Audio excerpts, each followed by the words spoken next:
ஆன்மீக நண்பர்கள் அனைவருக்கும் வணக்கம். நாம் இன்னைக்கு இந்த பதிவில் சமுதாயத்தில் எல்லோர்கிட்டையுமே நல்லா பழக விரும்பக்கூடியவங்களாகவும், இயல்பிலேயே எல்லோர்கிட்டையுமே எளிதாக பேசும் திறமை படைத்தவங்களாகவும், எந்த செயலாக இருந்தாலும் சரி அதை அவசரமாக இவங்க செய்ய மாட்டாங்க. அதே காரியத்தில் நல்லது எது கெட்டது எது அப்படிங்கிற ரெண்டையுமே நல்லா ஆராய்ந்த பிறகே செயல்படக்கூடியவங்களாக இருப்பாங்க. ரொம்பவுமே சாமர்த்தியமாகவும் நிதானமாகவும் எதையுமே கையாண்டு வெற்றி பெறக்கூடியவங்க இவங்க. ஆனால் போலியான ஆடம்பரத்துக்கு மட்டுமே எப்பொழுதுமே இவங்க விலை போக மாட்டாங்க. அவங்க யாரு அப்படின்னு பார்த்தா இந்த மிதுன ராசிக்காரங்க நீங்கள் தாங்க. மிதுனம் ராசியில் உள்ள மிருகசீரிடம், திருவாதிரை, புனர்பூசம் இந்த 3 நட்சத்திரக்காரர்களுக்குமே வரக்கூடிய நாட்களில் ஏற்படும் கிரகநிலைகள் மாற்றங்கள் மூலம் உங்களோட வாழ்க்கையில் என்ன மாதிரியான விஷயங்கள் நடக்க போகுது, என்ன மாதிரியான விஷயங்கள் உங்களுக்கு சாதகமாகவும் பாதகமாகவும் அமையும், என்ன செஞ்சால் பாதகத்திலிருந்து விடுபட முடியும், இது பற்றின முழுமையான தகவலையுமே உங்களுக்காக இந்த வீடியோ பதிவில் நாங்கள் பதிவு செஞ்சுருக்கோம். இந்த பதிவு நீங்கள் பயன்பெறும் வகையில் அமையும். அதனால் ஸ்கிப் பண்ணாமல் முழுமையாக பாருங்கள். நீங்கள் இப்போ தான் ஃபஸ்ட் டைம் நம்மளோட சேனலை பார்க்குறவங்களா இருந்தால் மறக்காமல் சப்ஸ்கிரைபும் பண்ணிக்கோங்க. மிதுனம் ராசி அப்படின்னு சொன்னாவே தைரியமாக எந்த ஒரு விஷயத்தையுமே செயல்படக்கூடியவங்களாக இருப்பாங்க. பிறருக்கு சிறந்த வழிகாட்டியாகவும் அவங்களோட வாழ்க்கையில் திகழ்வீங்க நீங்கள். மிதுனமும் கன்னியும் புதனால் ஆளப்படும் ஒரு ராசியாக பார்க்கப்படுது. புதன் ஒரு தகவல் தொடர்புக்கு தூது கிரகமாக கருதப்படுறார். அதனால தான் மிதுன ராசிக்காரங்க தங்களோட உணர்ச்சிகளை எப்பொழுதுமே வெளிப்படுத்திகிட்டே இருப்பீங்க. அதனால் நீங்கள் புதனால் ஆளப்படும் இந்த மிதுன ராசி அப்படிங்கிறது நிறைய சிறப்பான குணம் உங்ககிட்ட அமைஞ்சிருக்கும். மற்றவங்களுக்கு உதவுறதா இருந்தாலும் சரிங்க, மற்றவங்களோட வாழ்க்கையில் அவங்க நல்ல நிலைமைக்கு வரணும் அப்படின்னு வழிகாட்டியாக நீங்கள் மேற்கொள்ளக்கூடிய ஒவ்வொரு விஷயங்களுமே சிறப்பான பலனை பெற்றுக் கொடுக்கும். கலகலப்பான பேச்சுக்கு சொந்தக்காரங்க நீங்கள்.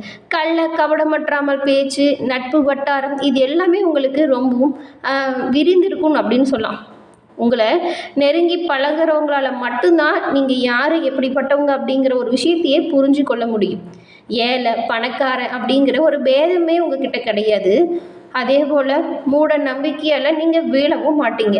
எந்த ஒரு விஷயமா இருந்தாலும் நல்லது எது கெட்டது எது அப்படிங்கிறத தீர்க்கமாக யோசித்து செயல்படக்கூடியவங்க நீங்கள். புதன் ராசிக்காரங்க தாங்க நீங்கள் அப்படிங்கிறதுனால இந்த சென்டிமெண்ட்டுக்கெல்லாம் எளிதில் மயங்க மாட்டீங்க. வசதியாக வாழணுங்கிற ஆசை உங்களுக்கு இருக்கும்.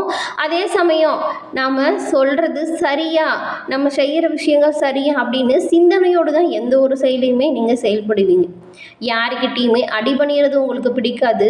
உங்களோட கருத்து அப்படிங்கிறது எந்த இடத்துக்கு தேவையோ அங்கே மட்டும்தான் வெளிப்படுத்துவீங்க.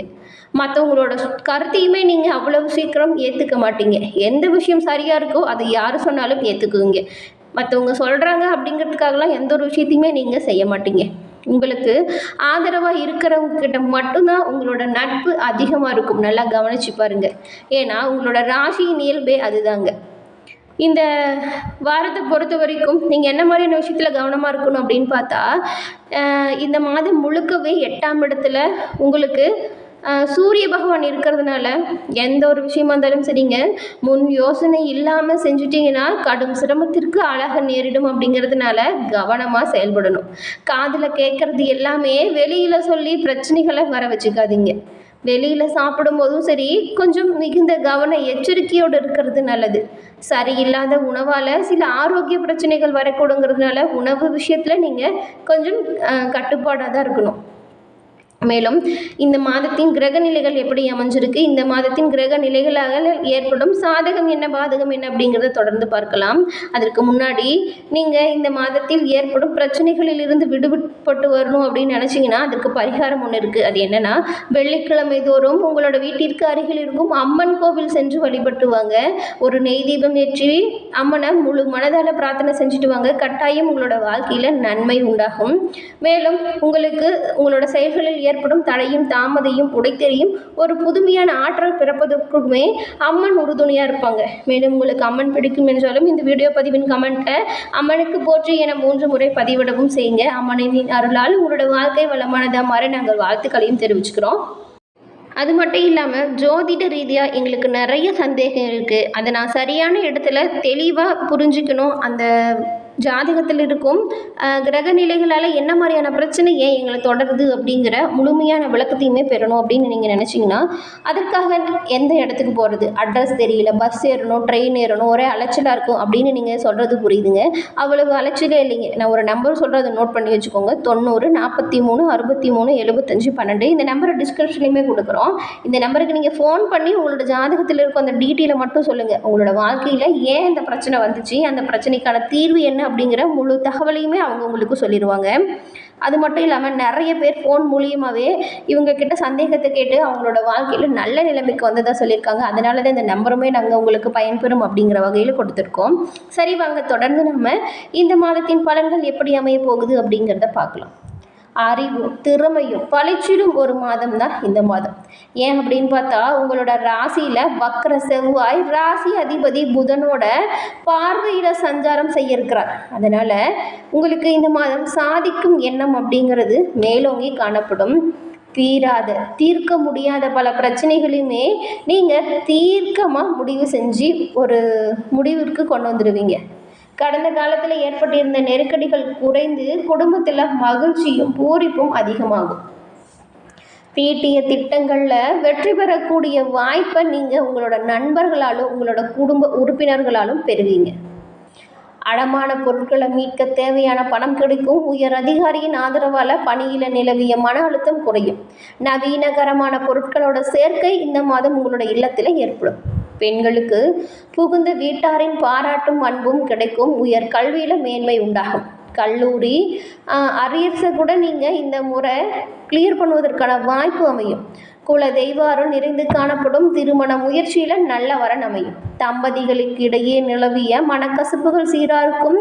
திரைக்கலைஞர்களுக்கு புதிய வாய்ப்பு தேடி வரும். அலைச்சல் மிகுதியாக இருந்தாலுமே நிம்மதியான தூக்கம் இருக்குங்க.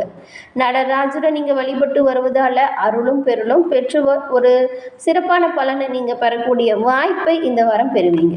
அது மட்டும் இல்லாமல் இந்த மிதுனம் ராசி அப்படின்னு சொன்னாலே முன்பே சொன்னேன் இல்லையா, எப்பவுமே எந்த விஷயத்துலையுமே நல்லது எது கெட்டது எது அப்படின்றத பார்த்து செய்யக்கூடியவங்க அப்படின்னு. அந்த வகையில் இந்த மிதுன ராசி அன்பர்களுக்கு இந்த மாதத்தில் நீங்கள்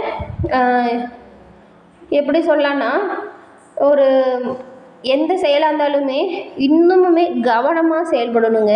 எச்சரிக்கை கண்டிப்பாக தேவைப்படுது. எப்பொழுதுமே இரட்டை சிந்தனை உள்ளவங்களாக இருப்பீங்க. நீங்கள் எந்த விதமான மறைமுக நோக்கங்களுமே உங்ககிட்ட இருக்காது. ஆனாலும் உங்களோட செயல்களில் மற்றவங்க பாதிப்பு ஏற்படுத்தக்கூடலாம் அப்படிங்கிறதுனால தான் கூடுதலாக கவனமாக இருக்க சொல்கிறோம்.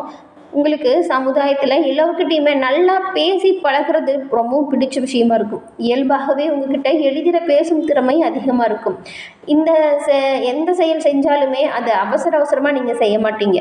ஆனால் நீங்கள் மற்றவங்களை நம்பி உங்களோட பணிகளை இந்த மாதம் ஒப்படைக்கிறத கட்டாயம் தவிர்க்கணும். ஏன்னா அவங்க செய்கிற ஒவ்வொரு சின்ன தப்புமே உங்களோட வாழ்க்கையில் மிகப்பெரிய மாற்றத்தையும் தாக்கத்தையும் ஏற்படுத்தலாம். அப்படிங்கிறதுனால தான் வரவு செலவு விஷயத்தில் நீங்களாக முன்னின்று செயல்படுத்துறது நல்லதாக இருக்கும்.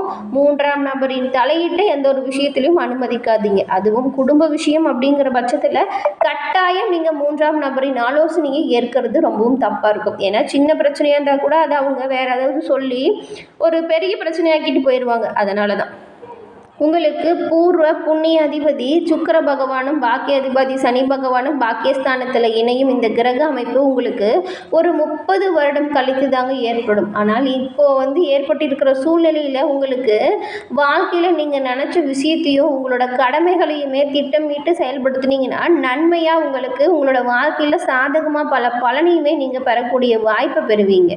பாக்கிய பலன்கள் எல்லாமே அதிகரிப்பதற்கான வாய்ப்பு இருக்கும். எல்லா விஷயமுமே தீர்க்கமாக கரெக்டாக முடிவெடுத்திங்கன்னா நல்லதாக இருக்கும். குலதெய்வ பிரார்த்தனை நிறைவேறும். தீர்த்த யாத்திரை செல்ல இது ஒரு உகந்த காலமாக உங்களுக்கு அமையும். உங்களோட ராசி அதிபதி புதன் சப்தமஸ்தானத்திலையும் சகாய ஸ்தான அதிபதி சூரியனுடையும் சேர்க்க பெற்றிருக்கிறதுனால பூர்வ புண்ணிய ஸ்தான அதிபதி சுக்கிர பகவானும் பாக்கிய அதிபதி சனி பகவானும் உங்களுக்கு இணைந்து இந்த ஒரு கிரக அமைப்பு வந்திருக்கு. இந்த கிரக அமைப்பு இன்னும் ஒரு 30-40 வருஷத்துக்கு அப்புறம் தாங்க கிடைக்கவே வரும். கிரக அமைப்புகள் நல்லா இருக்கும் பொழுது உங்களோட தொழிலை எப்படி மேம்படுத்தணும், என்ன மாதிரியான விஷயத்தில் வாழ்க்கைக்கான அடுத்த கட்ட நடவடிக்கைகளை எடுக்கணும் அப்படின்னு தீர்க்கமாக முடிவு செஞ்சிங்கன்னா ரொம்பவும் நல்லதாக இருக்கும். வாய்ப்புகள் வரும் பொழுது அதனை பயன்படுத்திக்கிறது உங்களோட புத்திசாலித்தனம். என்ன நண்பர்களே, இந்த பதிவு நீங்கள் பயன்பெறும் வகையில் அமைஞ்சிருக்குன்னு நினைக்கிறோம். பதிவு பிடிச்சிருந்தா லைக் பண்ணுங்கள், ஷேர் பண்ணுங்கள், கமெண்ட் பண்ணுங்கள். நீங்கள் இப்போ தான் ஃபர்ஸ்ட் டைம் நம்மளோட சேனலை பார்க்குறவங்களா இருந்தால் மறக்காமல் சப்ஸ்கிரைப் பண்ணிக்கோங்க.